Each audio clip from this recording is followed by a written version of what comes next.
မင်္ဂလာဦးညမှာကြီးကျယ်စကားများအဆင်မပြေဖြစ်နေတဲ့ဟေးဝီယန်နဲ့စွပ်ပြည့်သစင်ရဲ့ဗီဒီယိုဖိုင်ထွက်ပေါ်လာအခုချိန်အင်တာနက်ပေါ်မှာလူပြောများနေတာကဟေးဝီယန်နဲ့စွပ်ပြည့်သစင်တို့ရဲ့မင်္ဂလာဦးညကဗီဒီယိုဖိုင်မှာဟေးဝီယန်နဲ့စွပ်ပြည့်သစင်ဟာအားလုံးသိကြတဲ့အတိုင်း6နှစ်တာရွှေလက်တွဲပြီးနောက်လက်ထပ်ခဲ့ကြတာဖြစ်ပါတယ်စွပ်ပြည့်သစင်ဘဝအတွက်တော့ဟေးဝီယန်ကအခြေဦးဖြစ်တယ်လို့ကျင်ရတဲ့သူလက်ထပ်တဲ့သူတယောက်တည်းထပ်တူကြလို့အားလုံးကပျော်ရွှင်နေကြတာဖြစ်ပါတယ်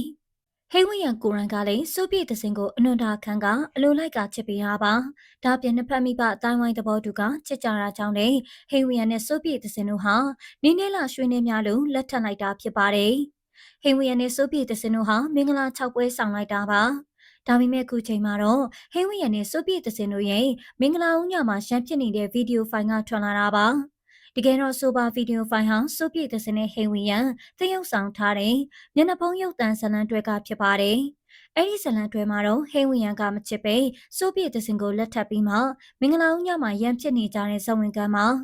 အင်တာနက်ပေါ်မှာတော့စိုးပြေသစင်နဲ့ဟေးဝီယန်တို့ရဲ့မင်္ဂလာဦးအချိန်မှာဒီလိုဖြစ်နေမလားဆိုပြီးပရိသတ်တွေကြားထဲမှာလူပြောများနေတာဖြစ်ပါတယ်။